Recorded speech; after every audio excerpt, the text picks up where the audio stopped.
Give it up. Go Huskies. I hate the entourage.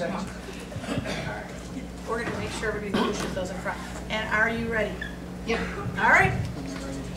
So at Oak Park River Forest High School, I have had the privilege for the last 17 years of teaching transitional level algebra in some form. I'm a firm believer that the calculus teacher should be teaching that class. I love the class. I'm blessed with small class sizes and really great kids. This is not my classroom. This is the beach in Florida where I sit every summer in August and dream about what my class is going to look like. I am going to help my students become better problem solvers. I'm going to help their math reasoning. I'm going to have a student-centered classroom where learning is taking place every day. And that's exactly where I was on August 24th of 2011. And as I started with that wonderful beginning of the school year attitude, I had to remember a couple of other things.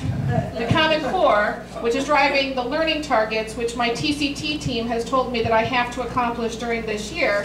The formative and summative assessment, that is, no matter what we think in this room, driving so much of what we do today and how we're judged.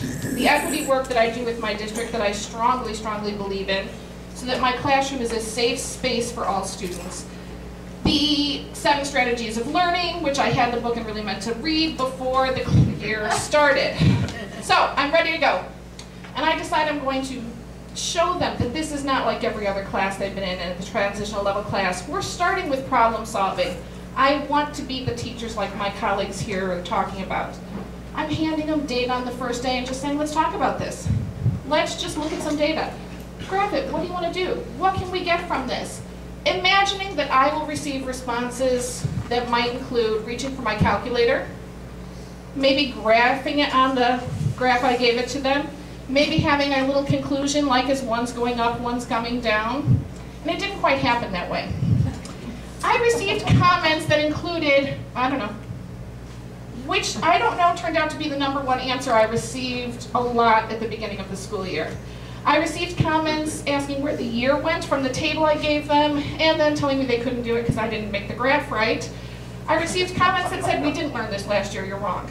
And I was like, okay. I was completely prepared to rebound from that type of experience. And we moved on to do some of that algebra, linear functions, being able to talk about graphs.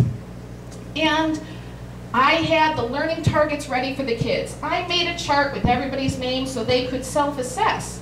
Gave them a 4-3-2-1 scale so they could be their own graders and get better at self-learning. The confusion that set in was mine. The kids were confused from day one, don't get me wrong. They were confused. I began to get confused because I'm 4 weeks in and at an MMC meeting, I have to confess that my kids can't graph a line. Because I forgot some numbers. And as a math person, that's always a little bad. I forgot that my 10th and 11th grade students had an 8th grade reading level. I forgot the 20-minute rule, that I never want my kids sitting in desks for 20 minutes just listening, more than 20 minutes listening to me. I forgot that it takes 30 days to break a habit, but I was really upset after 7 days when they hadn't changed their learning styles. And I forgot my own personal rule of 5, which I will confess to you all, that if you've told 5 colleagues in your building about a class that's driving you crazy, it's you, not the class. It was me. So it's time to take a new start. I did the time-honored tradition of beg, borrowing, stealing. I had conversations with my kids where they told me that the groups, which we all think are the best things ever, were freaking them out. Could they sit in rows some days? 5.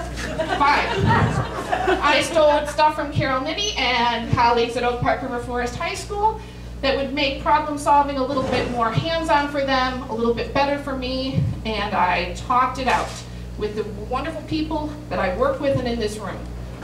I stole something from my colleagues at the grade schools, and we made a word wall. And I left it up during the quizzes and tests. And I made it visual, and I made them then turn it into flip books so they could take it home with them. When I talk about differentiating instruction, I thought I was doing it because I was saying things in different ways during the school day. Differentiating instruction for me now means I have spoken to every single student about what's working for them and what's not privately. and I will be heading with my beautiful daughter, Colleen, who came to see me, back to Florida this year for new hopes and dreams. And in the big world, I might not have passed at teaching algebra this year, but I'm getting better at it.